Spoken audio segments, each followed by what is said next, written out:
lonely space vixen.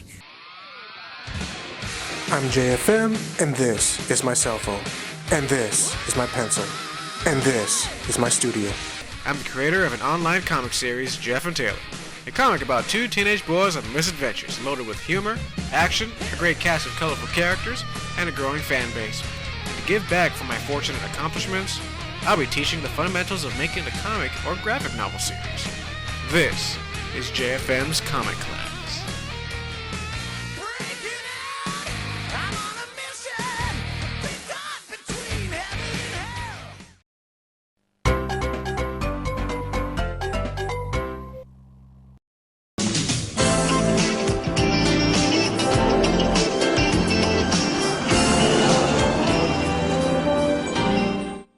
Hey, how you doing? Come on in, I was waiting for you. Oh man, it's been too long. Here, give me one of them gangster handshakes, you know. The gangsters do it. Yeah. Alright, oh man. Welcome one and all. It's been months, but I'm back with another JFM Comic Class video. Oh boy. This lesson will be fun. It's gonna be about lettering. I'm gonna teach you about the fonts, the different rules or comic grammar of making comics, typing and all that, what you want to use, what you should enunciate, and basically give you inspiration and tips and advice. That's the whole point of JFM's Comic Class, to educate about making the comics.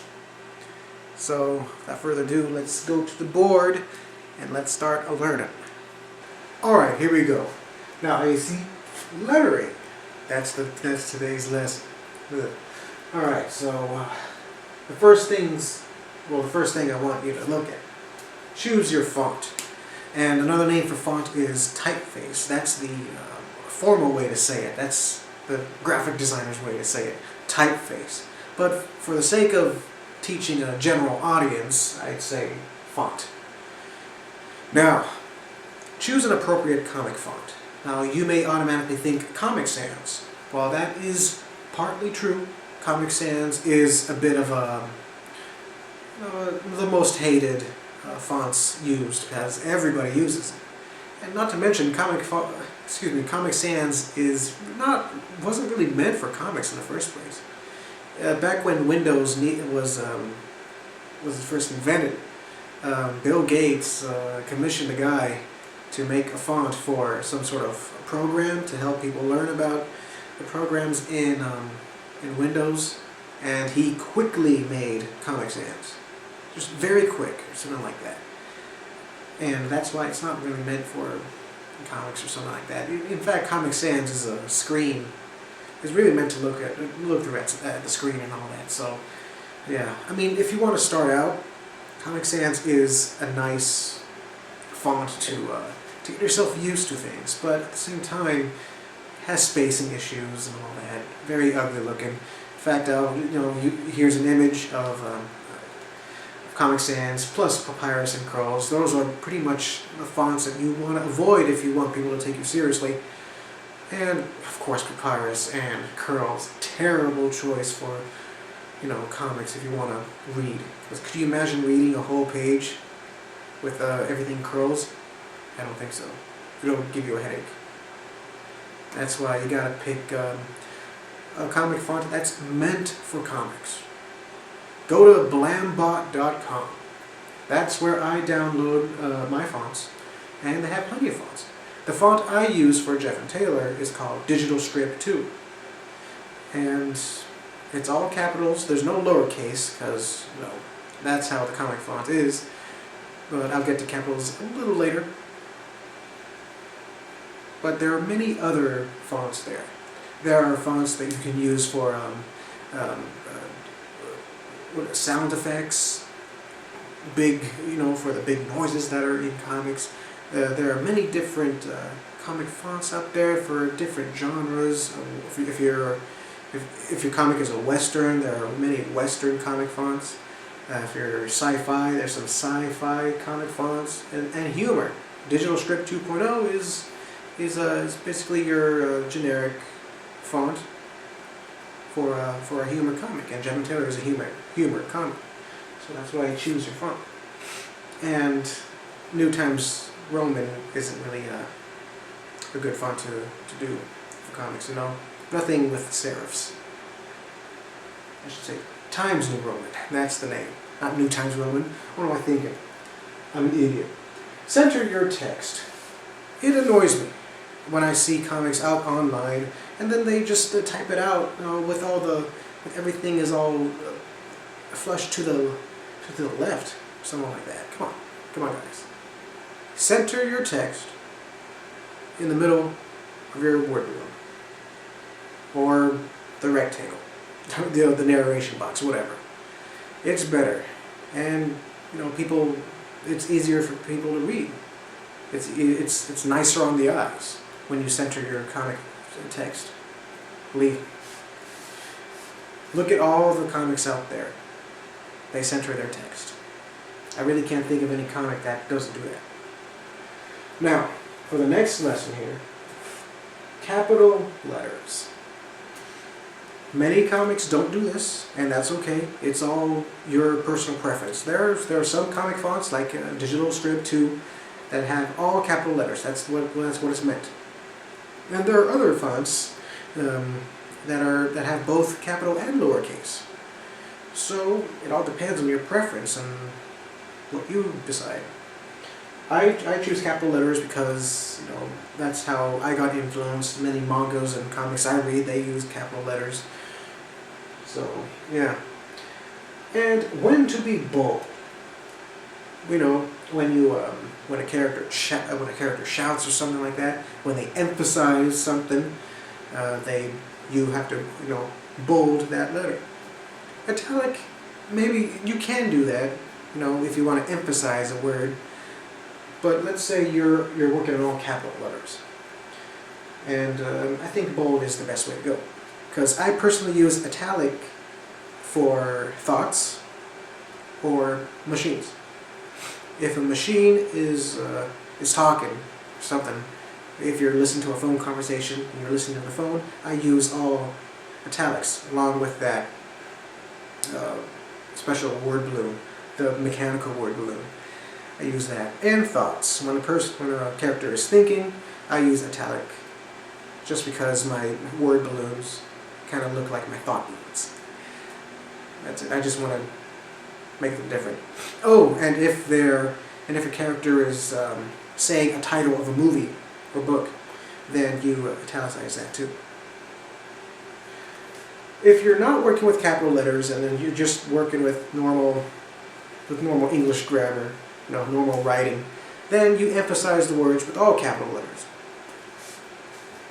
Well, of course, bold can work too. It all depends on your personal preference on this.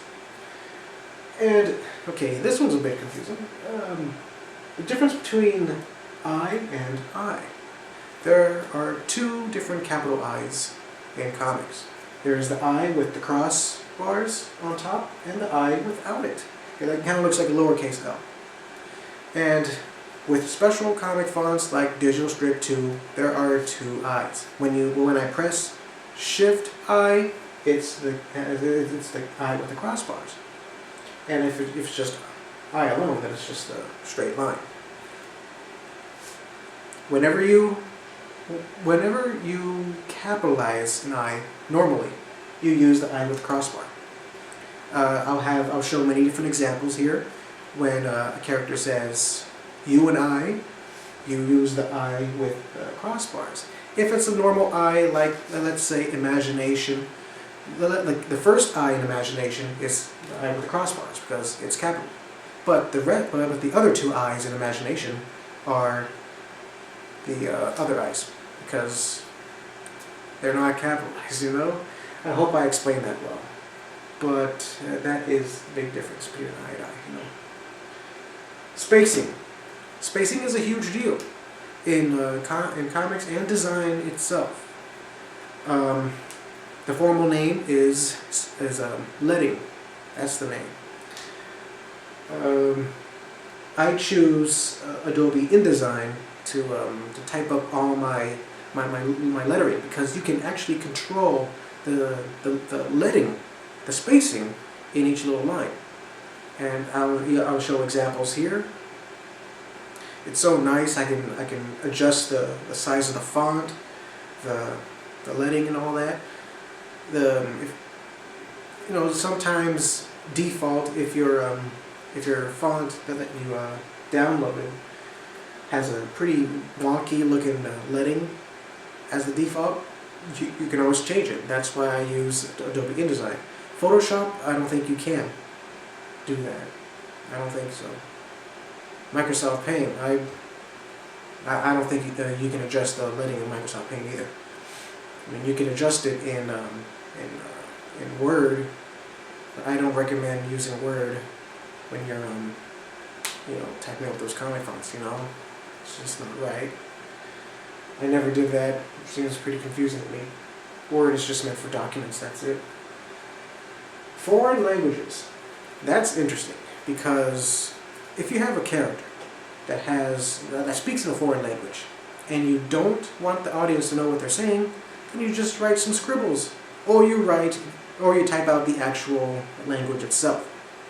I'll have two examples. Here we have a page from Case Closed. I love Case Closed. I like to use this as an example. But here we have Italian guys in a Japanese comic, and Gosho Oyama or his assistants. They didn't really want to type out actual Italian. They just wrote some scribbles, letting people know, hey, these guys are speaking in a foreign language or gibberish, and we don't know what they're saying, and we don't want you to know what they're saying. And here's a sample of me drawing up Cassidy, and she is speaking in French, and that's actual French that she's speaking. I typed it up, I looked it up. Now, if you want your viewer to know what they're saying, then you put these in, the little brackets, the greater than, less than. I have an example here. This is from a comic that I picked up on Comic-Con a few years ago, but here we have two characters who speak French, but the author wants us to know what they're saying. So, to let us know that they're speaking in a foreign language, she puts the greater than, less than in their sentences, to let us know that they're speaking in a foreign language. I just repeated myself. It's been a long time since I teach. I'm sorry if I'm repeating myself and all that. Oh my gosh. What if this eraser works? Oh my gosh, it does. It does, but it leaves a pink streak. Oh my gosh, I don't want to ruin this. This is a Christmas present. I like it. I like it a lot. And the last thing, if you can see it at the bottom, I don't know if my camera cropped it out. Spelling and grammar. It's a weird looking G. Cross that out. It's a stupid G. Spelling and grammar. If you want people to take you seriously, spell check.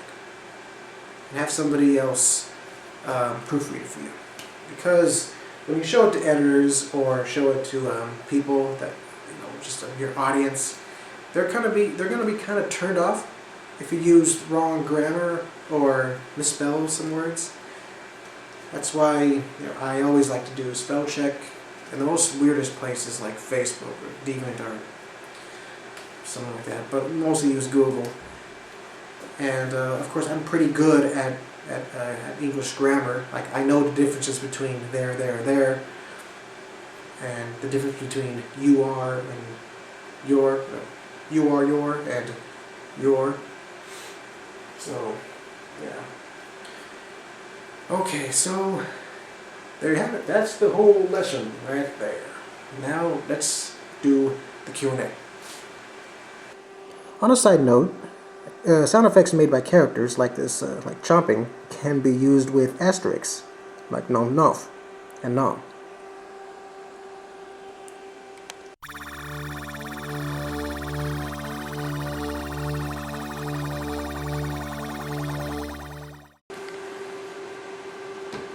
Now it's time for good old JFM to answer your good old questions that we had.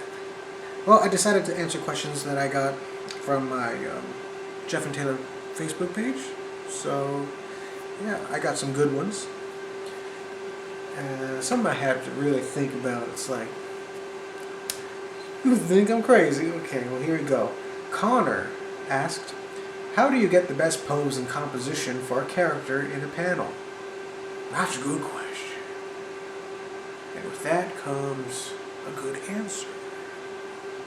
Maybe.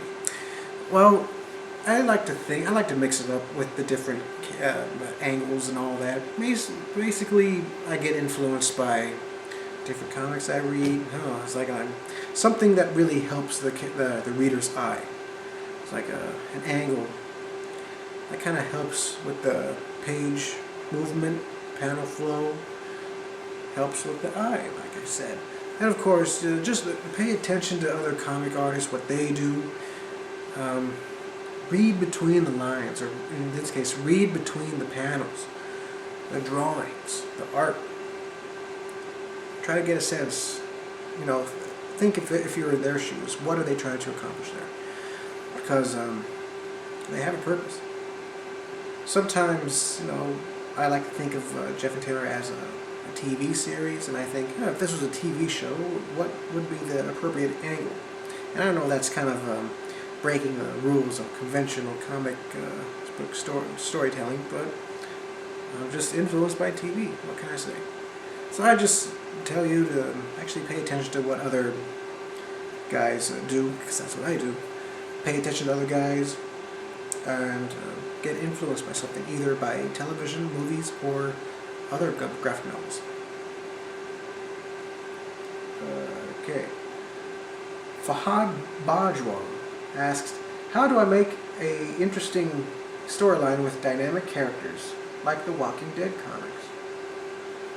That takes time and effort, really. I mean, same thing. Basically, you have to tell the story that you want. And, just reach deep in your heart on what you really want to tell. Like, I know, my idea, Jeff and Taylor, and I like to use myself as an example. I'm sorry. I'm so egotistical. But when I came up with Jeff and Taylor, it's always been a show or comic that I've always wanted to read. And now that I have the power to make it, I can make the thing that I always wanted to see or read. That's my extra passion right there. That's your interesting storyline, something that you enjoy. And if you enjoy it, and if you show people that you enjoy it, then other people will enjoy it too. Most of the time. If they can tell that you're truly invested in your work, and you like to talk about it with lots of pride, then people will respect you for that. As long as you don't talk about it all the time. Like, if that's the only thing you talk about, then people will get annoyed. And believe me, I've annoyed some people. I know what. Yeah, dynamic characters and all that. Basically, just pay attention to what works. Like Gravity Falls, for example. That has great characters. All with different personalities. Make your characters be so believable and have flaws like actual people, Contrast their personalities. Have them complement each other. Have them be opposites and all that. Chemistry, character chemistry.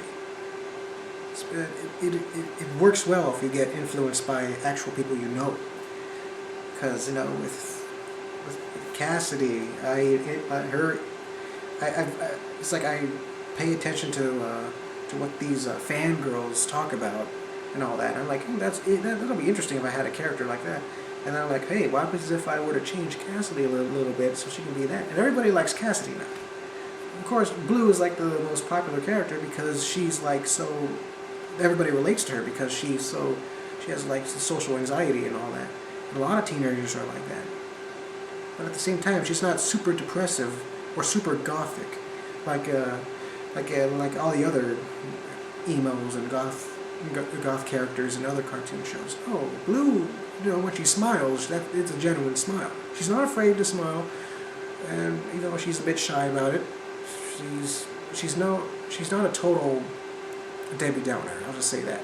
Even though she's very sad and mellow and calm, she's not totally negative.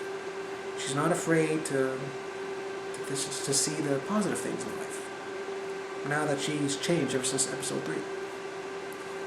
So, there you have it. That is my little advice on interesting storylines and dynamic characters. And Solario asked, here's a long one. While creating your characters, like thinking up a character to make for a series, do you create a sonobens?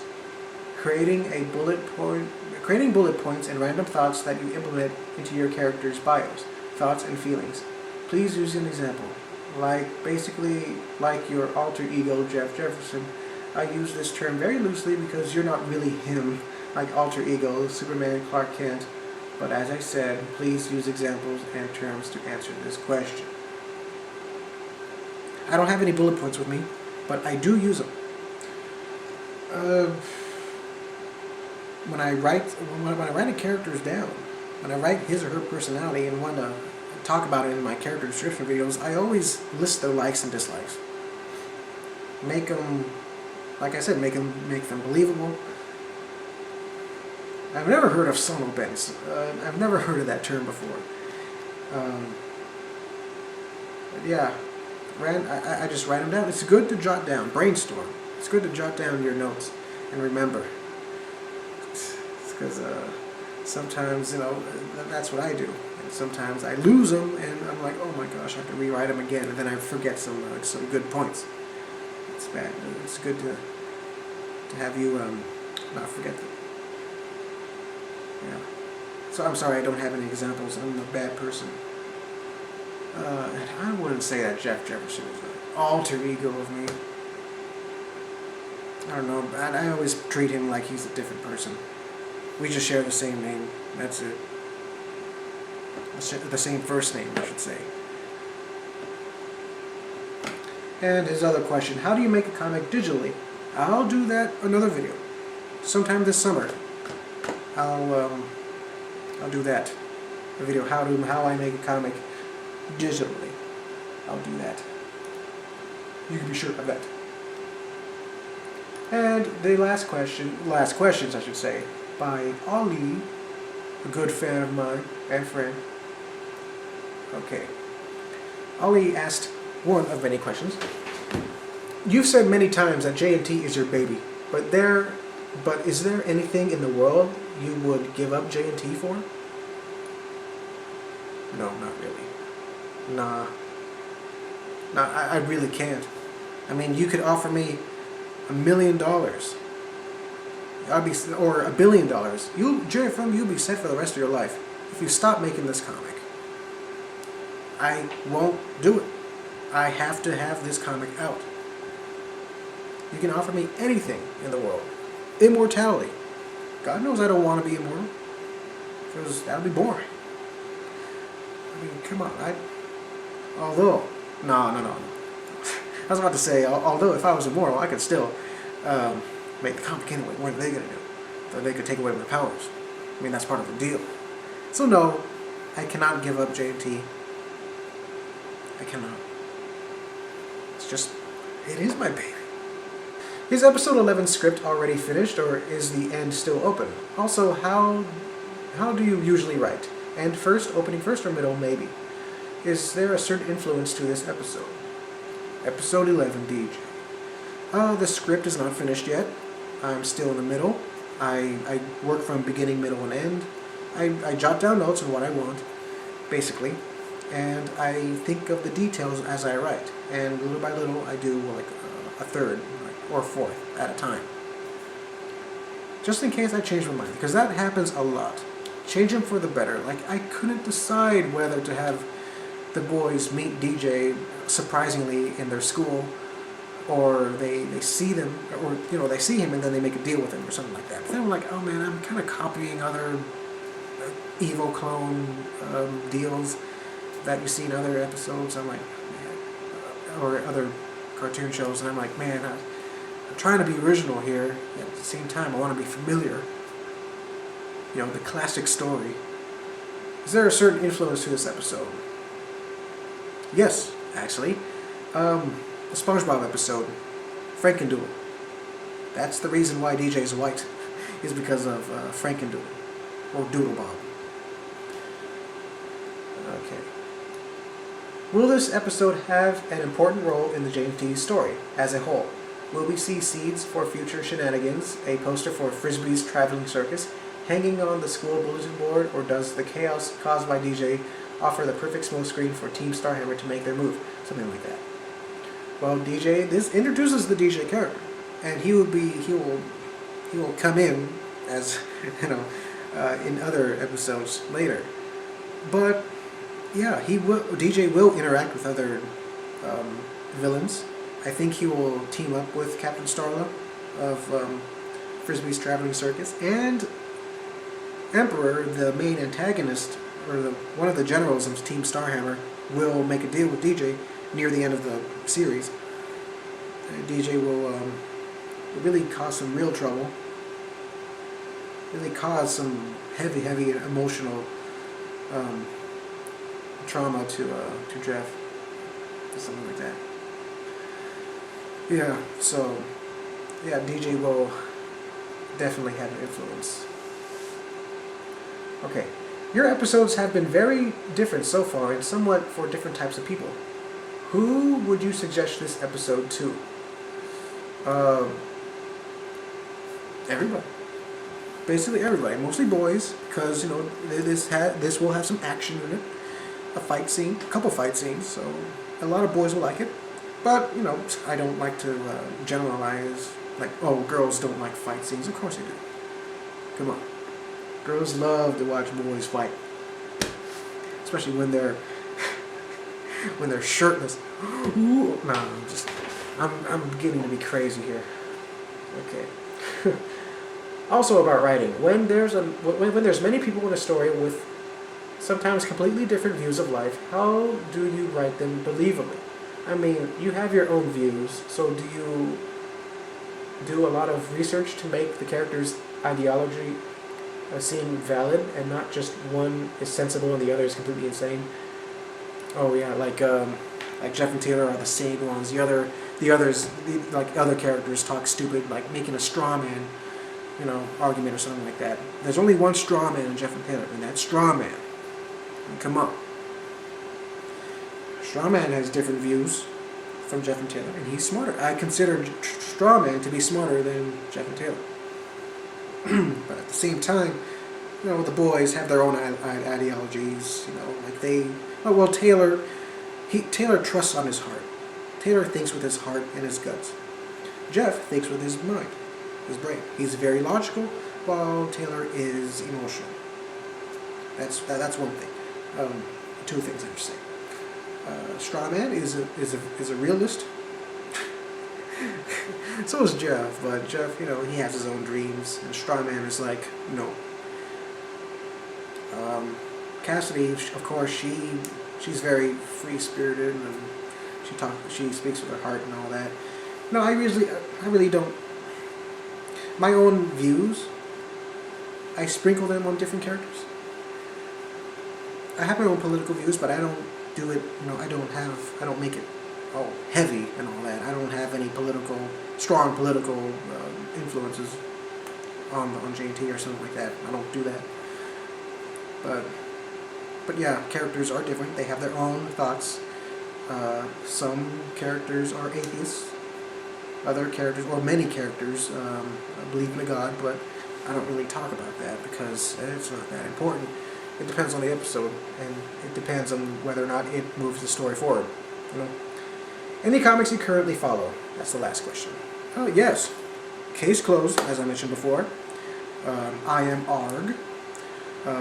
Menage a 3. What else? Berserk.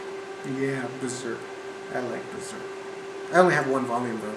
The first volume. Pretty Face. Iron Man, if I had some more Iron Man stuff. I'm just trying to look for the right Iron Man series. There's so many. I have a couple Spider-Mans. I like Spider-Man. And I'm trying to see if I can find some other comics here when I visit Emerald City Comic Con this weekend.